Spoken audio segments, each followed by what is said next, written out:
होली अष्टमी की कथा सुनने से पहले अपने हाथ में 7 प्रकार के अनाज ले लें। अगर यह संभव नहीं है तो थोड़े से चावल ले लें।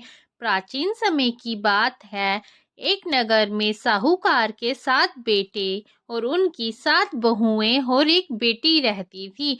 बेटी की भी शादी हो चुकी थी, लेकिन दीपावली पर अपने मायके आई हुई थी। साहूकार की बहुएं दिवाली की साफ सफाई कर रही थी। ननंद भी भाभीियों के साथ घर की लीपा पोती के लिए जंगल से साफ मिट्टी लेने गई। जंगल में मिट्टी निकालते वक्त खुरपी से सयू का एक बच्चा मर गया।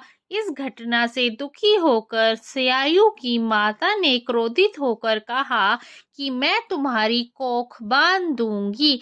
सयायु के वचन सुनकर साहूकार की बेटी सभी भाभीियों से एक एक करके विनती करने लगी कि वह मेरी जगह अपनी कोख बंधवा ले, क्योंकि साहूकार की बेटी की कोई संतान नहीं थी और उसकी सभी भाभीियों की संतान थी।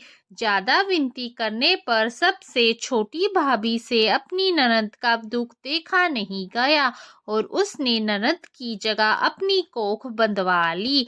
इसके बाद छोटी भाभी के बच्चे होते, वह सभी 7 दिन बाद मर जाते। सभी बच्चों के एक एक करके मर जाने पर साहूकार ने एक पंडित को बुलाया और इसका कारण पूछा। तब पंडित जी ने कहा कि उनको सुरही गाय की सेवा करनी चाहिए। वह सुरई गाय की सेवा में लग जाती है और उसका पूरा ध्यान रखती है।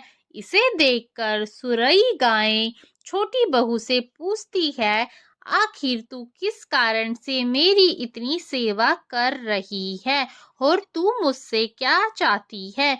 जो कुछ तेरी इच्छा है वह मुझसे मांग ले।